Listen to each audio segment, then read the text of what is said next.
আমাদের দেশ ভারতবর্ষ অনেক অজানা রহস্যে ভরা, যেগুলো শুনলে আপনারা অনেকেই চমকে উঠবেন। ভারতবর্ষে এমন অনেক মন্দির আছে যা রহস্যে পরিপূর্ণ। কিছু মন্দির বর্তমান যুগে বানানো, তো কিছু রামায়ণ মহাভারতের যুগে।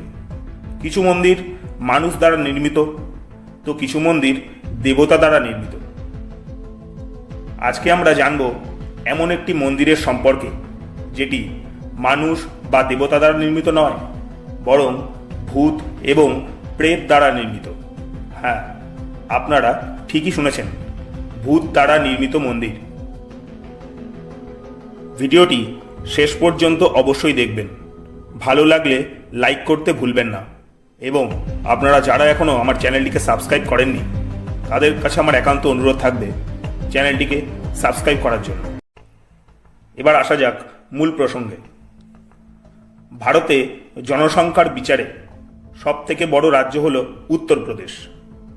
এই উত্তরপ্রদেশ রাজ্যে হাবু শহরের নিকট অবস্থিত দাদিয়ানা গ্রামে এই ভৌতিক মন্দিরটি অবস্থিত।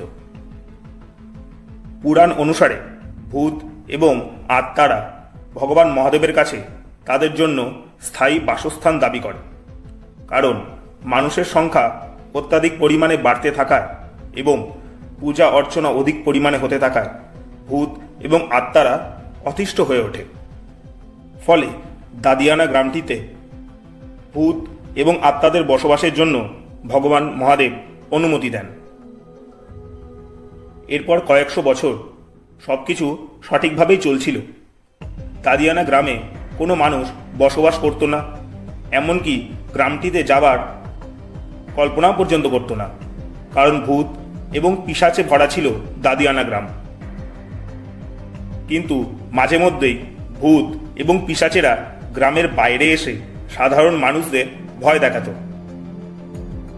আজ থেকে প্রায় 2000 বছর আগে সেই দিনটি আসে যেদিন অঘরী, সাধু এবং পুরোহিতরা গ্রামটিতে প্রবেশ করে এবং সাধনা ও পূজাপাঠ করে ভগবান শিবকে গ্রামটিতে বসবাস করার জন্য অনুরোধ জানায়।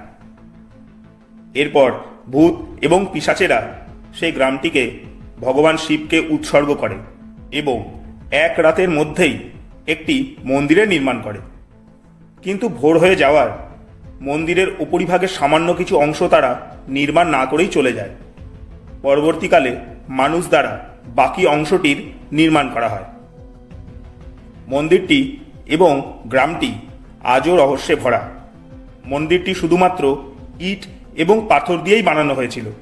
সবথেকে আশ্চর্য বিষয় হল, বর্তমানে সিমেন্ট বালি দিয়ে তৈরি মন্দিরের থেকে সেটি অনেক বেশি মজবুত।